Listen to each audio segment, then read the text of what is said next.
This episode of Sleepy is proudly sponsored by Quince. You know, for me, spring truly started about 2 weeks ago when I switched to my new Quince linen bed sheets. As soon as I put them on my bed, it felt like the seasons had finally turned. They are fresh, they're breathable, and honestly, they make me feel like royalty every time I climb into bed. My old sheets during the winter were, kind of heavy and scratchy, and I always ended up kicking them on the floor during warmer nights with the heat on. But my Quince sheets, crafted from 100% European flax linen, are incredibly soft and airy and luxurious. It genuinely makes me feel like I'm sleeping at a 5-star hotel every single night. And it doesn't stop at the sheets. Quince has amazing duvets, quilts, pillowcases, which I have some, and shams, all designed to upgrade your sleep experience. Everything is premium quality, yet surprisingly affordable, costing 50 to 80% less than comparable brands. Plus, Quince is committed to ethical practices, partnering only with factories that use safe, responsible manufacturing and premium finishes. So ditch those heavy, maybe scratchy sheets and treat yourself to Quince's luxurious bedding for the warmer nights ahead. So transition your bed for the season with soft, breathable bedding from Quince. Go to quince.com/sleepy to get free shipping and 365-day returns on your next order. That's QUINCE.com/sleepy for free shipping and 365-day returns. Quince.com/sleepy. I'll have a link for this in the show description. Thanks. This episode of Sleepy is proudly sponsored by Green Chef, the #1 meal kit for eating well. It's finally spring, and all I want to do right now is eat clean and light and feel good. Well, Green Chef makes that really easy. Their meal kits are full of fresh, organic, seasonal produce and 100% responsibly sourced proteins, all crafted into dietitian-approved recipes that actually help you feel your best. They also just launched their new Heat and Eat meals, so if you want something light and nourishing, but you don't want to spend a bunch of time in the kitchen, you can have a wholesome dinner ready in just 3 minutes. And with over 80 meal options every week, from Mediterranean to plant-based to high-protein dishes, it is simple to find food that fits the way you want to feel. I recently made their chicken with lemon crema recipe, and it was so delicious, with sauteed greens and jasmine rice. Nourishing, light, super flavorful. Exactly what I want as spring is in full bloom. So make this spring your most delicious yet with Green Chef. Head to greenchef.com/50sleepy and use code 50sleepy to get 50% off your first month, then 20% for 2 months with free shipping. That's code 50sleepy at greenchef.com/50sleepy. I'll put a link for this in the show notes. Eat well, sleep well. Hey, my name's Otis Gray, and you're listening to Sleepy.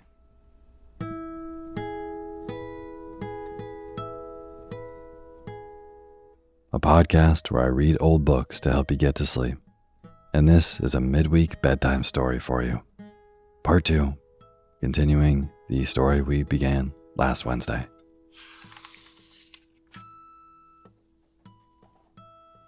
I really liked this story. Like many Sherlock Holmes stories, it has twists and turns, but this one I find particularly interesting. Not that I want you to stay awake to hear it, but it's a really great story. And before we get to the bedtime reading, I just want to profoundly thank all of our patrons on patreon.com. You're incredible. Thank you so much for being a part of making this show. It really means a lot. And if you do not know what I'm talking about, Patreon is a website that allows you to just directly support people who make the stuff that you like. So if you like Sleepy, maybe it's helped you get a better night's rest, then you can go to patreon.com/sleepyradio and donate $2. That gets you an ad-free version of the show. You can donate $5, which gets you access to our poetry feed. But even $1 goes so far for me, and I really appreciate it. And no matter how much you donate, I'll read your name in the opening credits of our next Sunday show after you do. So again, if you want to be a part of making this show, you can go to patreon.com/sleepyradio. Thank you. And as always, the music you're hearing is by my good friend James Lepkowski, and the cover art for Sleepy is by Gracie Kanan.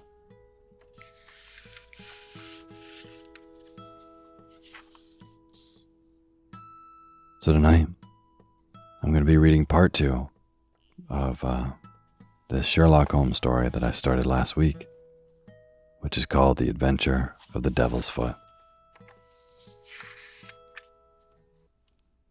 I know you listen to this show to go to bed, but in case you are here for the story, then maybe go back to last week's episode, and that'll be episode 421, The Adventure of the Devil's Foot, part 1. And tonight is the continuation and conclusion of that story. I will never not enjoy reading Arthur Conan Doyle. I'm convinced by now. So I really hope that you continue to enjoy falling asleep to it. So tonight, without further ado, here is part 2 of The Adventure of the Devil's Foot, a Sherlock Holmes short story by Sir Arthur Conan Doyle. And now is the time for you to fluff up your pillow just how you like it. Feel yourself melt into your bed. Get real comfortable. Close your eyes. And let me read to you.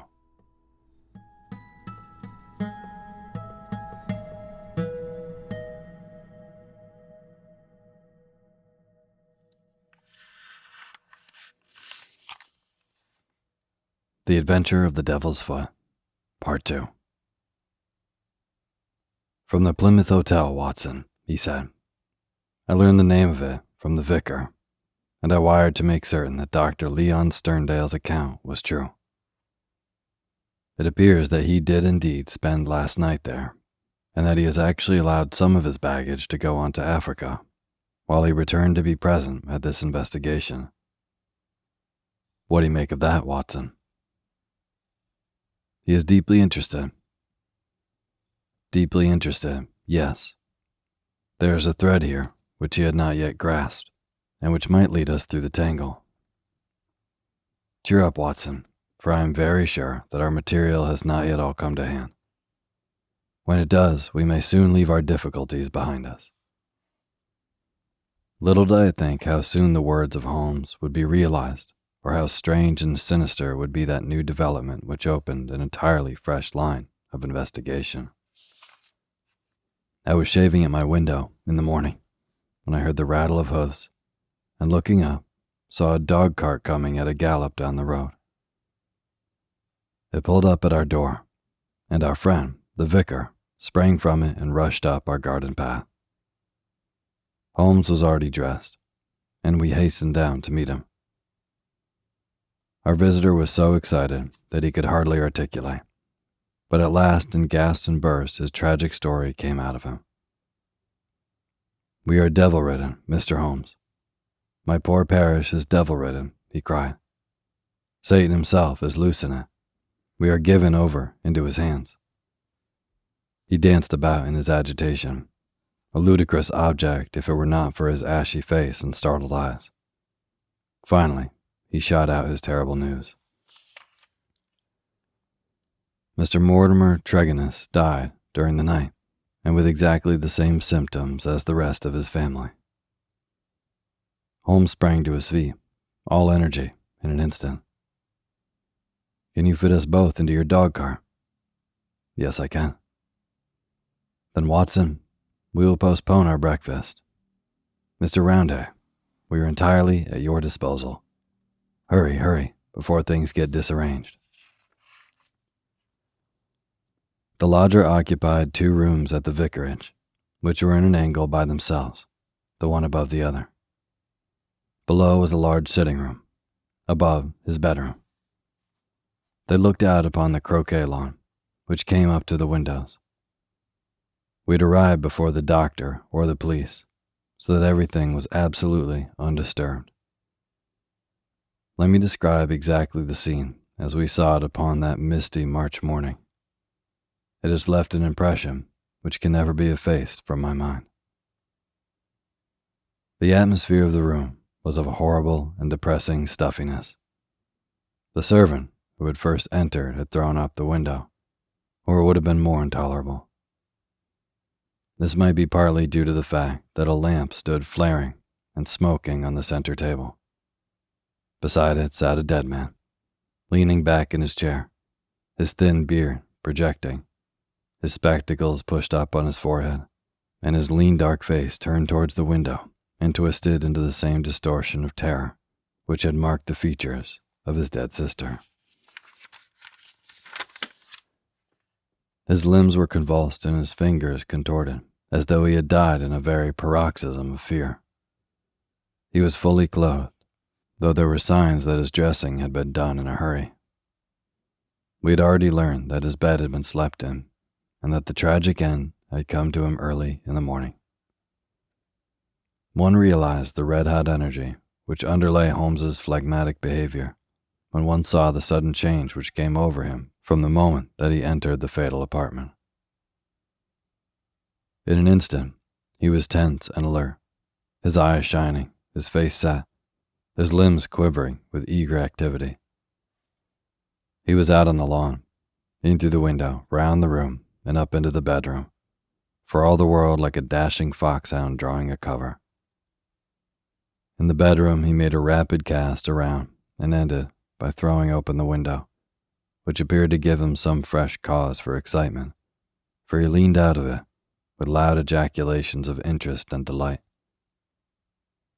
Then he rushed down the stair, out through the open window, threw himself upon his face on the lawn, sprang up and into the room once more, all with the energy of the hunter who was at the very heels of his quarry. The lamp, which was an ordinary standard, he examined with minute care, making certain measurements upon its bowl. He carefully scrutinized with his lens the talc shield which covered the top of the chimney and scraped off some ashes which adhered to its upper surface, putting some of them into an envelope, which he placed in his pocketbook. Finally, just as the doctor and the official police put in an appearance, he beckoned to the vicar, and we all three went down upon the lawn. "I'm glad to say that my investigation has not been entirely barren," he remarked. "I cannot remain to discuss the matter with the police, but I should be exceedingly obliged, Mr. Roundhay, if you would give the inspector my compliments and direct his attention to the bedroom window and to the sitting-room lamp. Each is suggestive, and together they are almost conclusive. If the police would desire further information, I shall be happy to see any of them at the cottage. And now, Watson, I think that perhaps we shall be better employed elsewhere." It may be that the police resented the intrusion of an amateur, or that they imagined themselves to be upon hopeful line of investigation, but it is certain that we heard nothing from them for the next 2 days. During this time, Holmes spent some of his time smoking and dreaming in the cottage, but a greater portion in country walks which he undertook alone, returning after many hours without remark as to where he had been. One experiment served to show me the line of his investigation. He had bought a lamp, which was a duplicate of the one which he had burned in the room of Mortimer Tregennis on the morning of the tragedy. This he filled with the same oil as that he used at the vicarage, and he carefully timed the period which it would take to be exhausted. Another experiment which he made was of a more unpleasant nature, and one I am not likely ever to forget. "You will remember, Watson," he remarked one afternoon, "but there is a single common point of resemblance in the varying reports which have reached us. This concerns the effect of the atmosphere of the room in each case upon those who had first entered it. You will recollect that Mortimer Tregennis, in describing the episodes of his last visit to his brother's house, remarked that the doctor, on entering the room, fell into a chair. You had forgotten? Well, I can answer for it that it was so. Now you'll remember also that Mrs. Porter, the housekeeper, told us that she herself fainted upon entering the room, and had afterwards opened the window. In the second case, that of Mortimer Tregennis himself, you cannot have forgotten the horrible stuffiness of the room when he arrived, though the servant had thrown open the window. That servant, I found upon inquiry, was so ill that she had gone to her bed. You will admit, Watson, that these facts are very suggestive. In each case, there's evidence of a poison atmosphere. In each case, also, there's combustion going on in the room. In the one case, a fire, in the other, a lamp. The fire was needed, but the lamp was lit, as a comparison of the oil consumed will show, long after it was broad daylight. Why? Surely because there is some connection between three things: the burning, the stuffy atmosphere, and finally the madness or death of those unfortunate people. That is clear, is it not? It would appear so. At last we may accept that as a working hypothesis. We will suppose then that something was burned in each of these, which produced an atmosphere causing strange toxic effects. Very good. In the first instance, that of the Tregennis family, this substance was placed in the fire. Now the window was shut, but the fire would naturally carry fumes to some extent up the chimney. Hence one would expect the effects of the poison to be less than in the second case, where there was less escape for the vapor. The result seems to indicate that it was so, since in the first case only a woman, who had presumably the more sensitive organism, was killed, the others exhibiting that temporary or permanent lunacy, which is evidently the first effect of the drug. In the second case, the result was complete. The facts, therefore, seem to bear out the theory of a poison which worked by combustion. With this train of reasoning in my head, I naturally looked about in Mortimer Tregennis's room to find remains of this substance. The obvious place to look was the talc shell, or smoke guard of the lamp. There, sure enough, I perceived a number of flaky ashes, and round the edges a fringe of brownish powder, which had not yet been consumed. Half of this I took, as you saw, and I placed it in an envelope. Why half, Holmes? It is not for me, my dear Watson, to stand in the way of the official police force. I leave them all the evidence which I found. The poison still remained upon the talc, had they the wit to find it. Now, Watson, we will light our lamp. We will, however, take the precaution to open our window to avoid the premature decease of two deserving members of society, and you will seat yourself near that window, in an armchair, unless, like a sensible man, you determine to have nothing to do with the affair. Oh, you will see it out, will you? I thought I knew my Watson. This chair I place opposite yours, so that we may be the same distance from the poison and face to face. The door we will leave ajar. Each is now in a position to watch the other and to bring experiment to an end should the symptoms seem alarming. Is that all clear?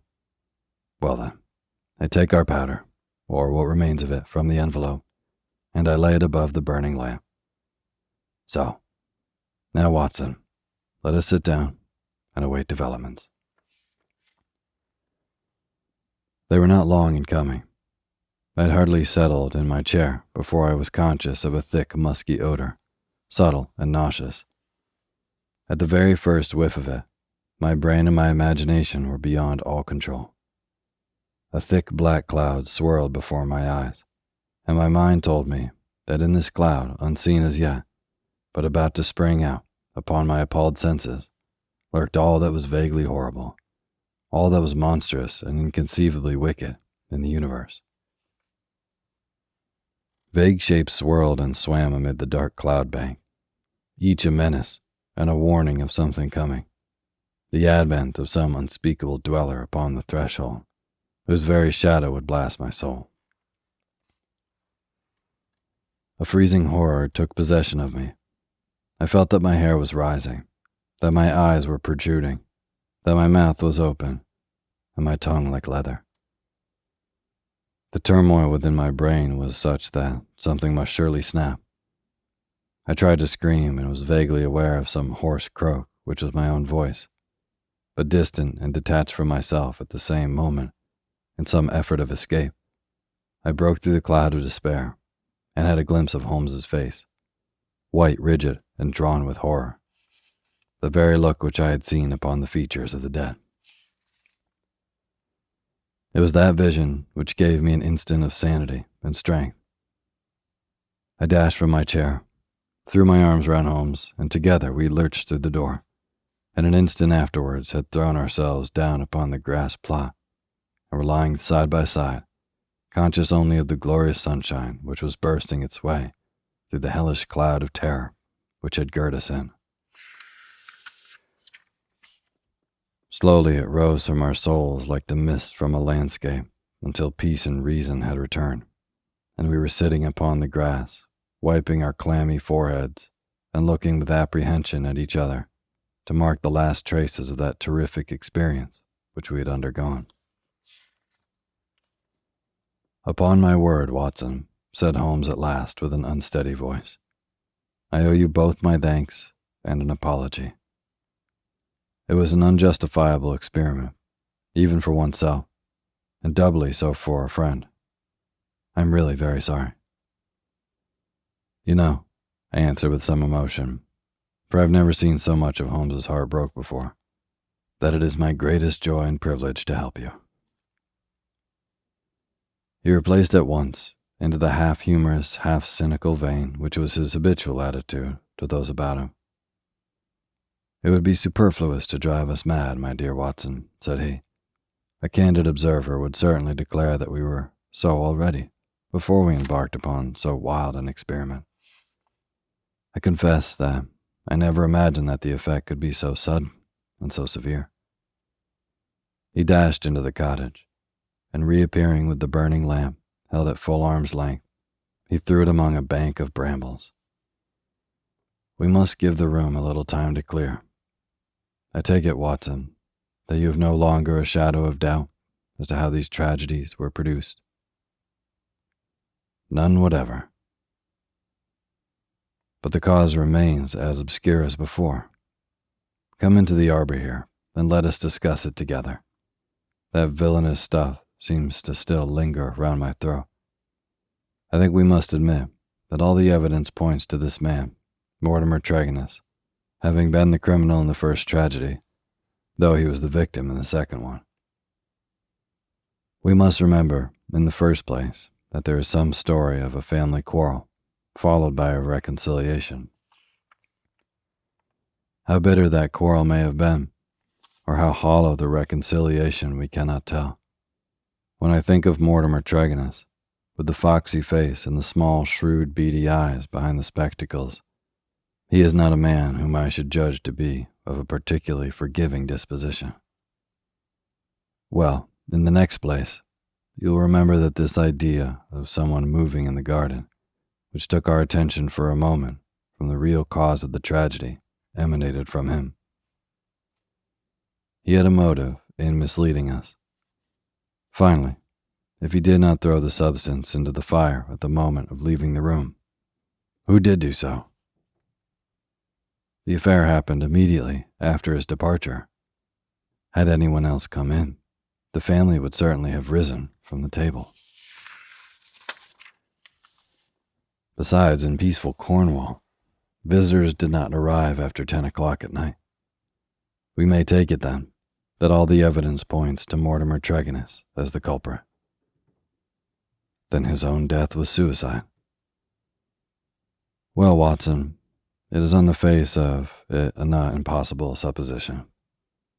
A man who had the guilt upon his soul of having brought such a fate upon his own family might well be driven by remorse to inflict it upon himself. There are, however, some cogent reasons against it. Fortunately, There's one man in England who knows all about it, and I have made arrangements by which we shall hear the facts this afternoon from his own lips. Ah, he is a little before his time. Perhaps you would kindly step this way, Dr. Leon Sterndale. We have been conducting a chemical experiment indoors which has left our little room hardly fit for the reception of so distinguished a visitor. I heard the click of the garden gate, and now the majestic figure of the great African explorer appeared upon the path. He turned in some surprise towards the rustic arbor in which we sat. You sent for me, Mr. Holmes. I read your note about an hour ago, and I have come, though I really do not know why I should obey your summons. Perhaps we can clear the point up before we separate, said Holmes. Meanwhile, I'm much obliged to you for your courteous acquiescence. You'll excuse this informal reception in the open air, but my friend Watson and I have nearly furnished an additional chapter to what the papers call the Cornish horror, and we prefer a clear atmosphere for the present. Perhaps, since the matters which we have to discuss will affect you personally in a very intimate fashion, it is as well that we should talk where there can be no eavesdropping. The explorer took his cigar from his lips and gazed sternly at my companion.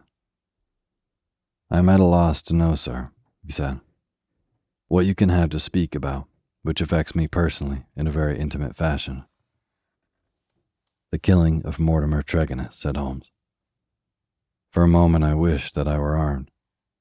Sterndale's fierce face turned a dusky red. His eyes glared, and the knotted, passionate veins started out in his forehead, while he sprang forward with clenched hands toward my companion.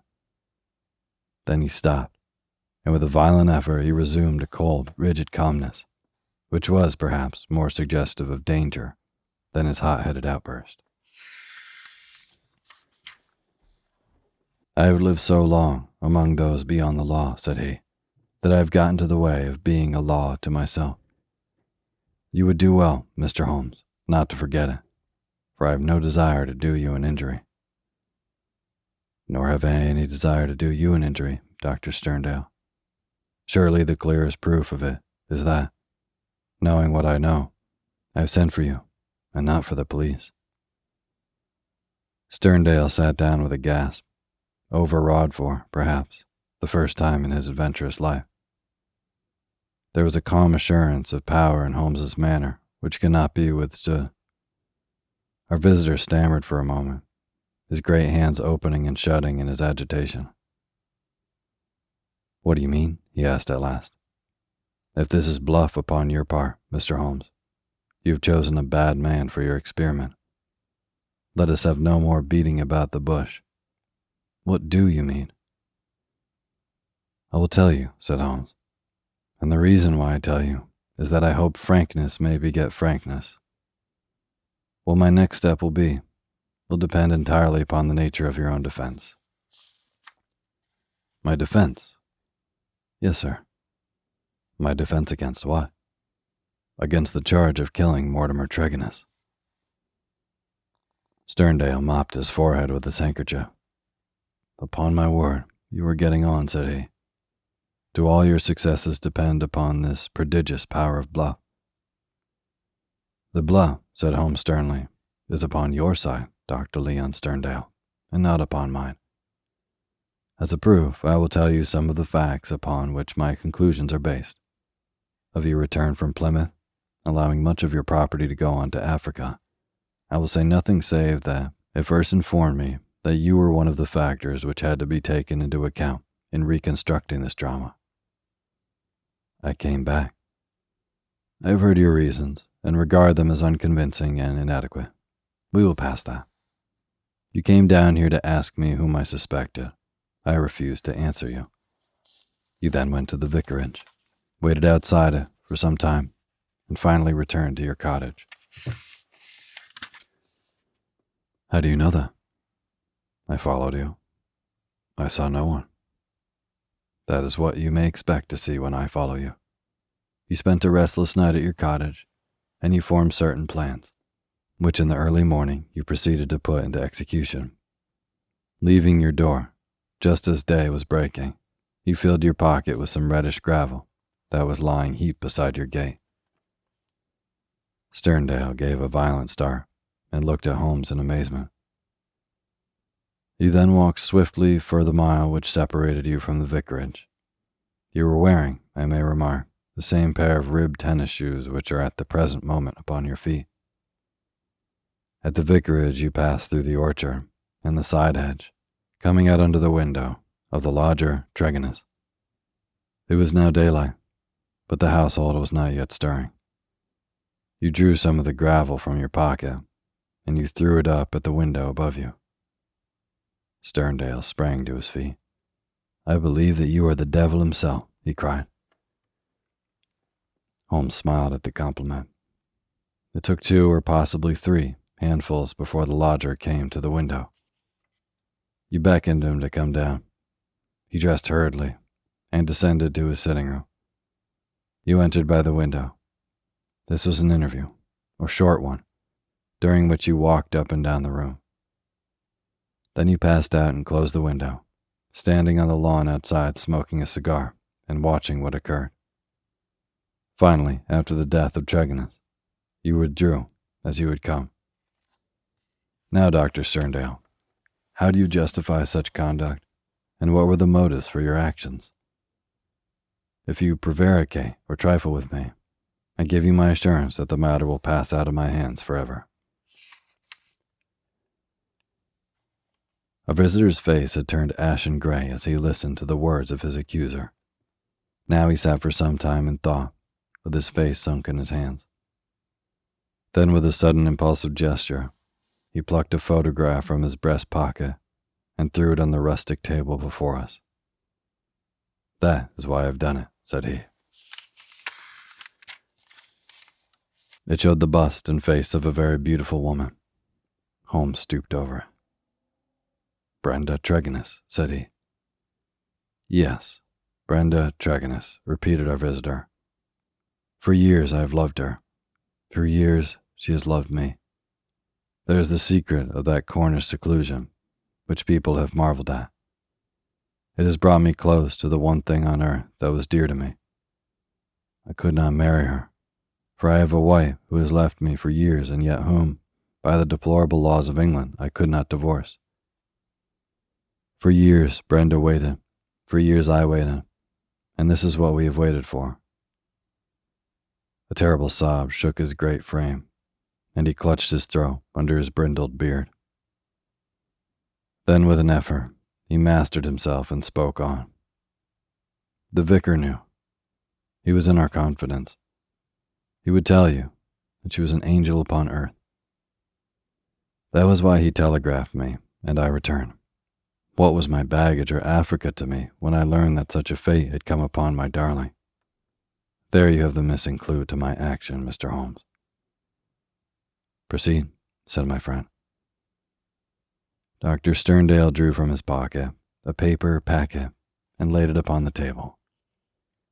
On the outside was written Radix Pedis Diaboli, with a red poison label beneath it. He pushed it towards me. "I understand that you were a doctor, sir. Have you ever heard of this preparation?" "Devil's foot root. I've never heard of it." "It is no reflection upon your personal knowledge," said he, "for I believe that, save one sample in a laboratory of Buddha, there is no other specimen in Europe. It has not yet found its way either into the pharmacopoeia or into the literature of toxicology. The root is shaped like a foot, half human, half goat-like, hence the fanciful name given by a botanical missionary. It is used as an ordeal poison by the medicine men in certain districts of West Africa and is kept as a secret among them. This particular specimen I obtained under very extraordinary circumstances in the Ubangi country." He opened the paper as he spoke and disclosed a heap of reddish-brown, snuff-like powder. "Well, sir?" asked Holmes sternly. "I'm about to tell you, Mr. Holmes, all that actually occurred, for you already know so much that is clearly to my interest that you should know all. I have already explained the relationship in which I stood to the Tregonnis family. For the sake of the sister, I was friendly with the brothers. There was a family quarrel about money which estranged this man, Mortimer, but it was supposed to be made up, and I afterwards met him as I did the others. He was a sly, subtle, scheming man, and several things arose which gave me suspicion of him, but I had no cause for any positive quarrel. One day, only a couple of weeks ago, he came down to my cottage and I showed him some of my African curiosities. Among other things, I exhibited this powder, and I told him of its strange properties, how it stimulates those brain centers which control the emotion of fear, and how either madness or death is the fate of the unhappy native who is subjected to the ordeal by the priest of his tribe. I told him also how powerless European science would be to detect it. How he took it, I cannot say, for I never left the room, but there is no doubt that it was then, while I was opening cabinets and stooping to boxes, that he managed to abstract some of the devil's foot rue. I well remember how he plied me with questions as to the amount and the time that was needed for its effect, but I little dreamed that he could have a personal reason for asking. I thought no more of the matter until the vicar's telegram reached me at Plymouth. This villain had thought that I would be at sea before the news could reach me, and that I should be lost for years in Africa. But I returned at once. Of course, I could not listen to the details without feeling assured that my poison had been used. I came round to see you on the chance that some other explanation had suggested itself to you, but there could be none. I was convinced that Mortimer Tregonnis was the murderer, but for the sake of money, and with the idea, perhaps, that if the other members of his family were all insane, he would be the sole guardian of their joint property. He had used the devil's foot powder upon them, driven 2 of them out of their senses, and killed his sister Brenda, the one human being whom I ever loved and who has ever loved me. There was his crime. What was to be his punishment? Should I appeal to the law? Where were my proofs?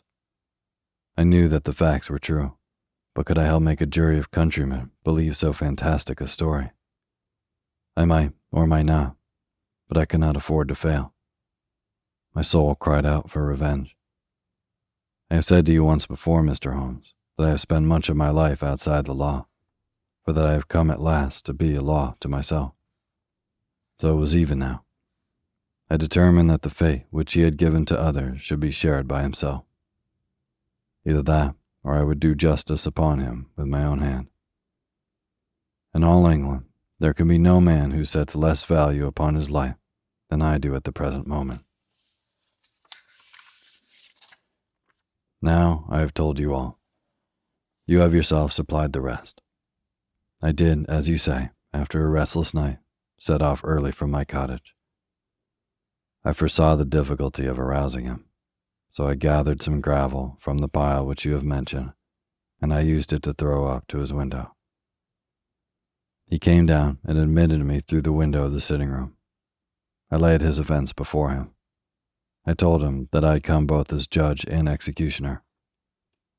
The wretch sank into a chair, paralyzed at the sight of my revolver. I lit the lamp, put the powder above it, and stood outside the window, ready to carry out my threat to shoot him should he try to leave the room. In 5 minutes he died. My God, how he died. But my heart was flint, for he endured nothing which my innocent darling had not felt before him. There is my story, Mr. Holmes. Perhaps if you loved a woman, you would have done as much yourself. At any rate, I am in your hands. You can take what steps you like. As I have already said, there is no man living who can fear death less than I do. Holmes sat for some little time in silence. What were your plans? He asked at last. I had intended to bury myself in Central Africa. My work there is but half finished. Go and do the other half, said Holmes. I at least am not prepared to prevent you. Dr. Sterndale raised his giant figure, bowed gravely, and walked from the arbor. Holmes lit his pipe and handed me his pouch. Some fumes which are not poisonous would be a welcome change, said he. I think you must agree, Watson. That is not a case in which we are called upon to interfere. Our investigation has been independent, and our action shall be so also. You would not denounce the man? Certainly not, I answered. I have never loved Watson, but if I did, and if the woman I loved had met such an end, I might act even as our lawless lion hunter has done. Who knows? Well, Watson, I will not offend your intelligence by explaining what is obvious. The gravel upon the windowsill was, of course, the starting point of my research. It was unlike anything in the vicarage garden. Only when my attention had been drawn to Dr. Sterndale and his cottage did I find its counterpart. The lamp shining in broad daylight, and the remains of powder upon the shield were successive links in a fairly obvious chain. And now, my dear Watson, I think we may dismiss the matter from our mind and go back with a clear conscience to the study of those Chaldean roots, which are surely to be traced in the Cornish branch of the great Celtic speech.